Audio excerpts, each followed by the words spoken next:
Good morning everyone, welcome to my channel, welcome to Bong in Europe. So এখন ঘড়িতে বাজে ভোর 4টে, তো আমরা বেরিয়ে যাচ্ছি। ওরা ব্যাগপত্র নিয়ে নিচে চলে গেছে, তো আমি রেডি হয়ে গেছি। আমি আমার ব্যাগ আর জ্যাকেটটা গায়ে দিয়ে বেরিয়ে যাব। তো তোমাদেরকে গতকাল বলেছিলাম যে আমরা কোথায় যাচ্ছি, তোমরা একটু গেস করো। তো আমি তোমাদেরকে রিভিল করে দিচ্ছি। আজকের আমরা নেদারল্যান্ড থেকে, আমস্টারডাম থেকে আমরা যাচ্ছি হচ্ছে সুইজারল্যান্ড, তো ওয়ান্ডারল্যান্ড। তো সুইজারল্যান্ড যাচ্ছি। আমাদের 4 দিনের আইটিনারি আছে। আমরা কি এক্সপ্লোর করব। ফার্স্টে এখন যাব হচ্ছে বেলজিয়াম, কারণ গাড়ির তেল ভরতে হবে। তো তেল ভরার জন্য বেলজিয়াম ফার্স্টে আমাদের হল্ট করতে হবে। তারপর বেলজিয়াম থেকে লাক্সেমবার্গ থেকে আমরা স্ট্রেট চলে যাব লস রেন। ঠিক আছে, ওটা সুইজারল্যান্ডে একদম জেনিভা লেকের পাশে। তো এটা পার্ট বাই পার্ট ব্লগ হবে। তো কেমন হবে, কিরকম আমরা এনজয় করব, তোমাদের সবার সাথে শেয়ার করব। সাথে থাকো ব্লগটার। আমি এবার নিচে নামবো। চলো আমার লক করে দিই।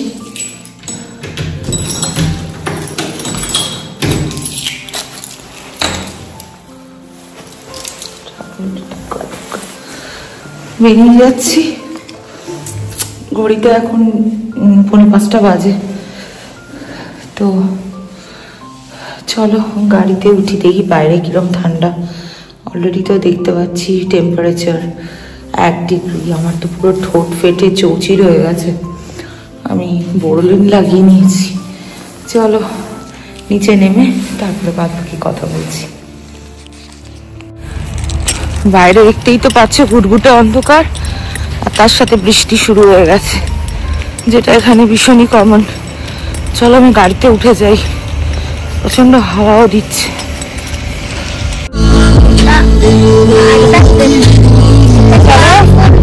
আমি বেরোই, আমরা সবাই বেরোচ্ছি।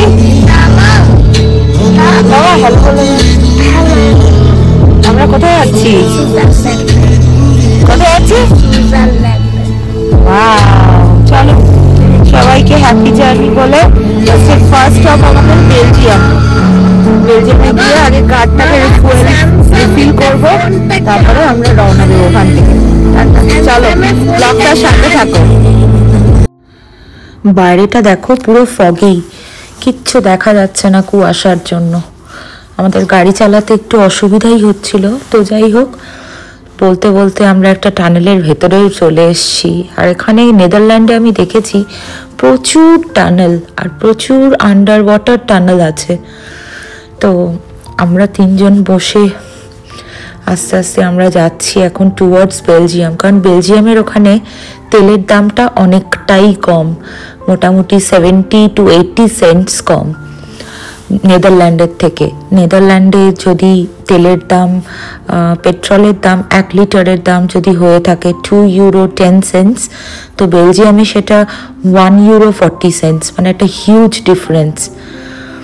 তো চলো এখন দেখো এখানে ম্যাস্ট্রিচ আইনদোভেন। আমরা আইনদোভেন ক্রস করে তারপরে আমরা বেলজিয়ামের দিকে ঢুকবো।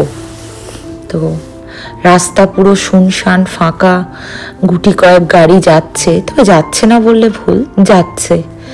বেশ একটা ভালোও লাগে। আর ইউরোপে এটা একটা সুবিধা যে একটা কান্ট্রির থেকে আরেকটা কান্ট্রি বাই কার ঘোরা যায়। তো সেই জন্যই আমার আর শুভদীপের প্ল্যান হচ্ছে যে যতদিন নেদারল্যান্ডে আছি, ইউরোপে যতদিন আছি, যতটা পারবো আমরা ঘুরে নেব। এই দেখো আমার জিপিএসে দেখাচ্ছে আর 20 কিলোমিটার বাদে বেলজিয়াম ঢুকছি আমরা। তো চলো, আর এদিকে বৃষ্টিও হচ্ছে। মোটামুটি নেদারল্যান্ড আর বেলজিয়ামের ওয়েদারটাও মোটামুটি সেম, এখানে সবসময় বৃষ্টি হয়। তো এই দেখো বেলজিয়াম বর্ডার, আমরা ঢুকে গেছি বেলজিয়ামে। আস্তে আস্তে গিয়ে তারপর আমরা আমাদের যে পেট্রোল পাম্প থেকে আমরা তেলটা রিফিল করব, সেই পেট্রোল পাম্পে দিকেই আমরা যাচ্ছি। তো বেশ ভালো লাগছে। বাইরে মারাত্মক ঠান্ডা, তবে গাড়ির ভেতর বোঝা যাচ্ছে না, তার কারণ গাড়ির ভেতর তো হিটার চলছে, না হলে গ্লাসটা আস্তে আস্তে একদম হেজি হয়ে যাবে গাড়ির কাঁচটা। এদিকে বৃষ্টিও হচ্ছে তার সাথে অনবরত।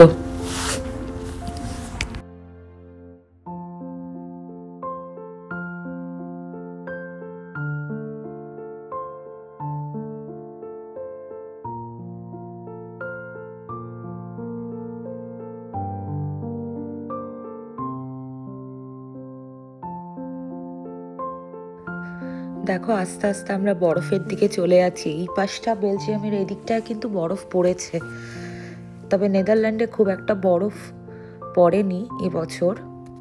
হয়তো ডিসেম্বরের দিকে পড়বে আর জানুয়ারির দিকে পড়বে। তো এই দিকটা দেখো বরফের চারিদিকটা পুরো একদম সাদা আইসক্রিমের মতো দেখতে লাগছে, কি অপূর্ব। আর রাস্তাঘাটও তো সেরকম পরিষ্কার, ঝাঁ চকচকে। তবে সামনেটা প্রচুর কুয়াশা ছিল, ওই শুভদীপের গাড়ি চালাতে একটু প্রবলেম হয়ে গেছিল। তো দেখতে পাচ্ছ রাস্তার সাইড দিয়ে শুধু বরফ আর বরফ। আর বাইরের টেম্পারেচার তখন ছিল হচ্ছে -5। তো তোমরা সবাই দেখতে থাকো এবং কমেন্ট বক্সে জানিও যে তোমাদের কেমন লাগছে আমার ব্লগ দেখতে। তো আস্তে আস্তে আমরা মোটামুটি পৌঁছে গেলাম পেট্রোল পাম্পে। তো পেট্রোল শুভদীপ দেখো এখানে 1.468। তবে এখানে একটা আশ্চর্য ব্যাপার, এখানে ডিজেলের দাম পেট্রোলের থেকে সবসময় বেশি থাকে, কেন জানি না। আমাদের ইন্ডিয়াতে যেরকম পেট্রোলের দামটা বেশি থাকে, ডিজেলের দামটা কম থাকে, কিন্তু এখানে সম্পূর্ণ উল্টো। এখানে ডিজেলের দামটা কম, পেট্রোলের দামটা বেশি। আবার নেদারল্যান্ডসে দেখলাম পেট্রোলের দাম বেশি, ডিজেলের দাম কম। জানি না, এক একটা কান্ট্রির এক এক রকম হয়তো রুলস। তবে যাই দেখি না কেন, ফ্রান্সেও আমরা নেমেছিলাম। তো আমাদের তো 4টে কান্ট্রি ক্রস করে যেতে হচ্ছে। এক নেদারল্যান্ড ক্রস করে বেলজিয়াম ক্রস করে হচ্ছে লাক্সেমবার্গ ক্রস করে হচ্ছে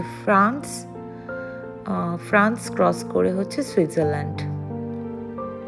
তো চলো দেখতে থাকো ভ্লগটা, আশা করি তোমাদের সবার ভালো লাগবে।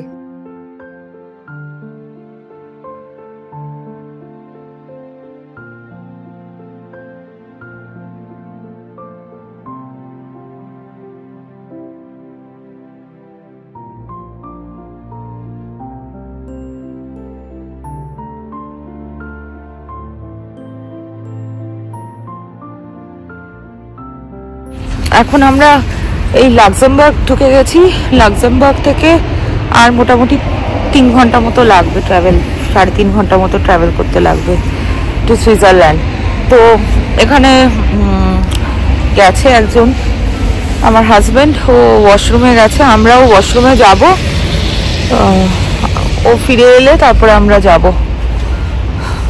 তো চলো ব্লগটার সাথে থাকো। ওয়েদার খুব মানে এখানেও দেখছি খুব রেনি ওয়েদার। চলো দেখি কি হয়। কেমন লাগছে? কেমন লাগছে বল? ভালো না? ঠান্ডা? ওকে। হ্যাঁ হ্যাঁ তোর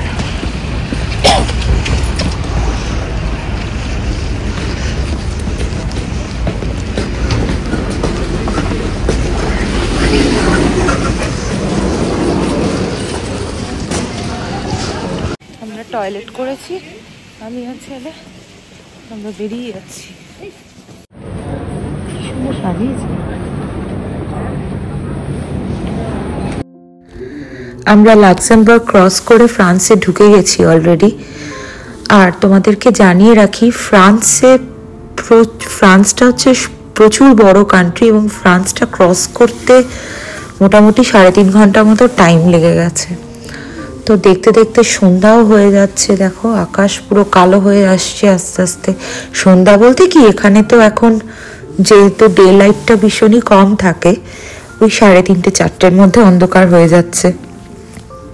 তবে এটা একদম অন্যরকম একটা ফিলিং, যেটা হচ্ছে আমরা বাই এয়ার বা বলতে গেলে বাই প্লেন বা কোনো ট্রেন, কোনো ট্রান্সপোর্টে আমরা এলাম না, আমরা নিজেদের গাড়ি নিয়েই আমরা এত দূর ট্রাভেল করছি। সেটা একটা হ্যাটস অফ শুভদীপকে, কারণ এতটা ডিস্টেন্স ও ট্রাভেল করছে। হ্যাঁ, মানে সত্যি বলছি খুব কম ব্রেকই নিয়েছে, কারণ এতটা ডিস্টেন্স ট্রাভেল করাটা not a matter of joke.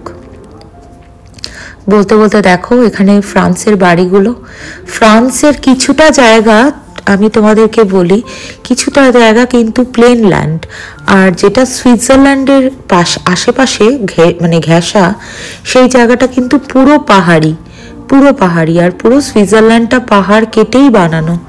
একটা অসাধারণ, দেখো এই জায়গায় তোমরা কিন্তু এক ফোঁটাও বরফ দেখতে পাবে না, কিন্তু যত ভিডিওটা এগোবে দেখতে পাবে মানে যে দিকটা হচ্ছে সুইজারল্যান্ড ঘেঁষা, সেই দিকটায় বরফে মানে একেবারে চারিদিকটা কিন্তু একদম ছেয়ে গেছে। কিন্তু এটা ভেবো না যে এখানে রোদ উঠেছে বলে এখানে প্রচণ্ড মানে ঠান্ডা কম, ঠান্ডা কিন্তু এক ফোঁটাও কম না। এখন কিন্তু ঠান্ডা মোটামুটি -1, মানে ভালোই ঠান্ডা বাইরে। চলো আমরা এগোচ্ছি টুয়ার্ডস সুইজারল্যান্ডের দিকে। সুইস বর্ডার যখন আসবে তোমরা তখন দেখতেই পাবে, চারিদিকটা দেখতে থাকো, এত অপরূপ সিনারি, মানে সত্যি বলছি খুব কম, মানে আমি তো অ্যাটলিস্ট দেখিনি। আমি ইন্ডিয়ার মধ্যে কাশ্মীর গেছি, কাশ্মীরেই যা একটুখানি সৌন্দর্য, কাশ্মীরের সৌন্দর্য দেখেছি, কিন্তু এখানে মানে আমি কিছু বলতে পারবো না। I have no words to describe what I am feeling right now, মানে টোটালি সেলেস্টিয়াল।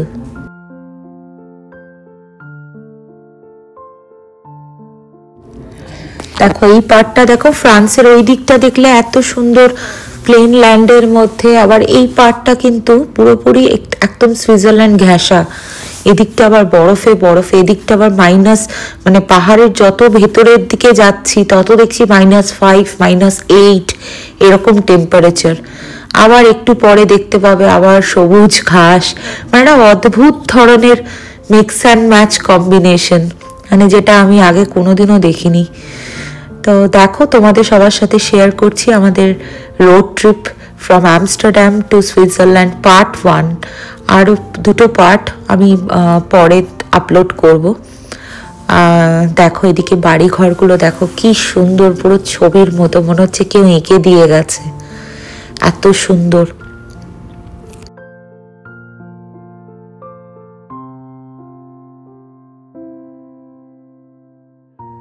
কথা বলতে বলতে আমরা অলমোস্ট প্রায় সুইজারল্যান্ডের বর্ডারের কাছে পৌঁছে গেছি। দেখো লসেন এখানে লেখা আছে, লসেন হচ্ছে সুইজারল্যান্ডেরই একটা সিটি। তো আমরা এখানে সিগন্যাল, আর একটা কথা, ইউরোপে গাড়ি চালানোর একটা মজা আছে, কারণ এখানে মোটামুটি সব কান্ট্রিরই নিয়ম সেম, সুতরাং গাড়ি চালাতে খুব একটা অসুবিধা হয় না। আর মোটামুটি গাড়ির নিয়ম কানুন যদি তুমি জানো, চালানোটা খুব একটা প্রবলেমেটিক হবে না, কারণ এখানে মোটামুটি সবই সেম। তো দেখো, দেখতে থাকো ব্লগটা, আর অবশ্যই জানিও যে তোমাদের আমার আজকের ব্লগটা তোমাদের কেমন লাগছে, অবশ্যই আমাকে কমেন্ট সেকশনে জানিও। দেখো সামনে একটা বড়, এখানে আবার একটা আন্ডারগ্রাউন্ড টানেল আছে। তো দেখো মোটামুটি সবই কমন, আমার নেদারল্যান্ডেও এরকম ধরনের টানেল রয়েছে প্রচুর, আবার এখন তো ফ্রান্সেও দেখছি এই ধরনের টানেল। আবার দেখো সামনে 2টো টানেল, একদিক দিয়ে ইন হচ্ছে, গাড়ি ঢুকছে, আর একদিক দিয়ে গাড়ি বেরোচ্ছে, ভীষণ সুন্দর লাগছে, আর একটা অন্যরকম ফিলিংস।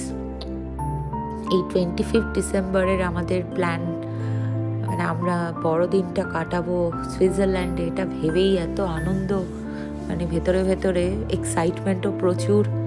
কারণ আমরা সত্যি কথা বলতে টিভিতে বলো, মুভিজে বলো যে সুইজারল্যান্ডে শুটিং হয়, সুইজারল্যান্ডে এই হয়েছে সেই হয়েছে, আমরা এই মানে আমি সত্যি কথা বলতে মানে বাস্তবে যে আমরা কোনোদিন আসতে পারবো, সেটা ভগবানের অশেষ কৃপা, আর তোমাদের ভালোবাসা তো অবশ্যই আছে আমার সাথে।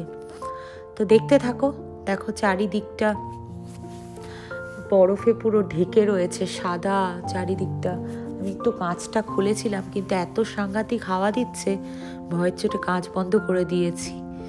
দেখো চারিদিক, তুমি যত দূর তাকাবে তত দূর তুমি শুধু বরফ আর বরফ দেখতে পাবে। এত সুন্দর, মনে হচ্ছে একেবারে ভ্যানিলা আইসক্রিম চারিদিকে ছড়িয়ে দিয়ে গেছে। মানে mother nature at it's best, যেটাকে বলা হয়। নেচারের কাছে কেউ আসতে পারবে না। আর জীবন একটাই, সুতরাং যতদিন আছি ততদিন শুধু ঘুরতে থাকবো।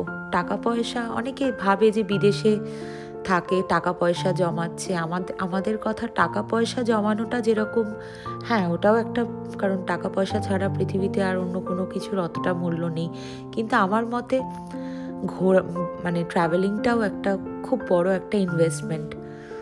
দেখো আমার ছেলে, ওর তো ঠান্ডা এত কম, একটা সিম্পল গেঞ্জি গায়ে দিয়ে বরফ নিয়ে খেলছে। আমরা একটুখানি গাড়িটা দাঁড় করিয়েছিলাম, কারণ আমরা কথা বলতে বলতে অলমোস্ট প্রায় চলে এসেছি সুইজারল্যান্ড বর্ডারের সামনে।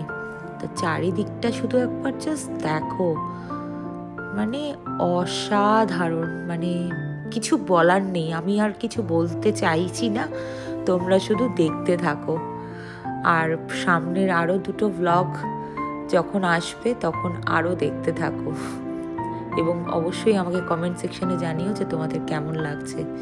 এখানে দেখো মনে হচ্ছে যে মেঘটা নিচে নেমে এসছে, কিন্তু এটা বেসিক্যালি কিন্তু ফগ।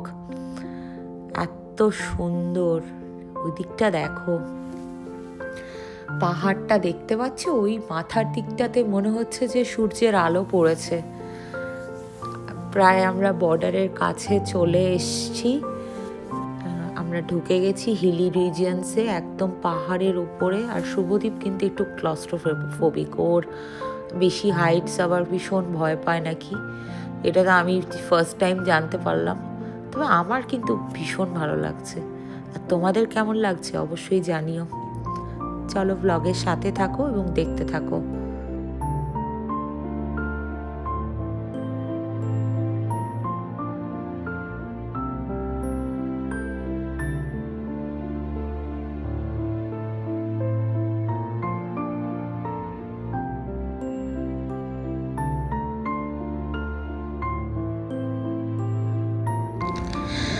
দেখো আমরা সুইজারল্যান্ড বর্ডারের সামনে প্রায় চলেই এসেছি।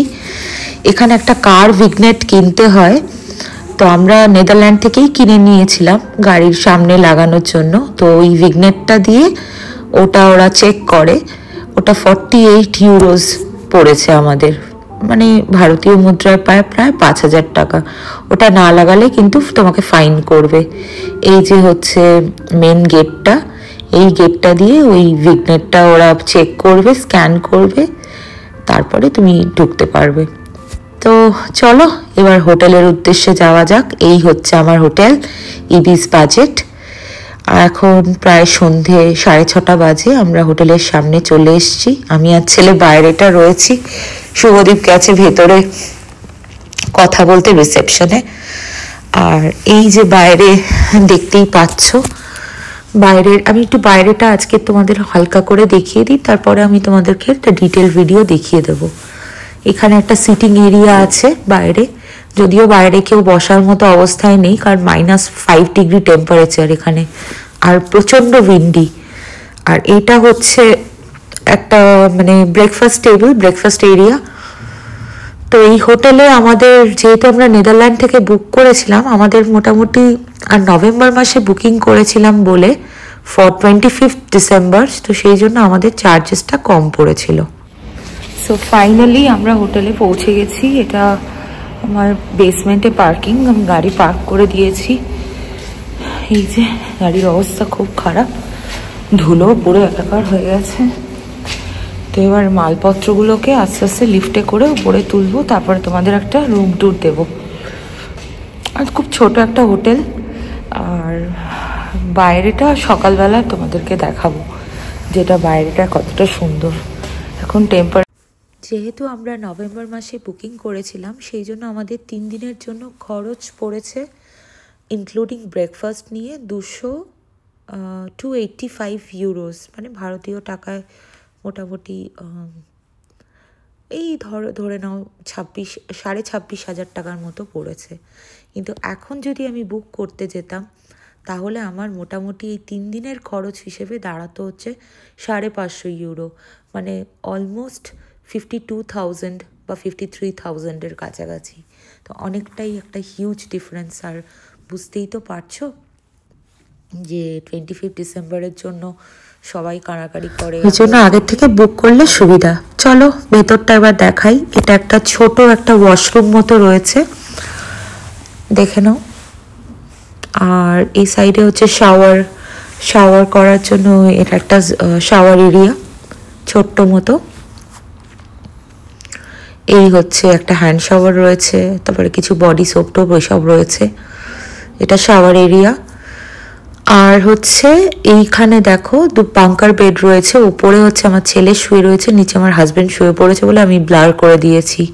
তো চলো আজকে ব্লগটা এই অবধি রাখছি, কারণ আমরা পুরো সবাই 3 জনেই খুব টায়ার্ড।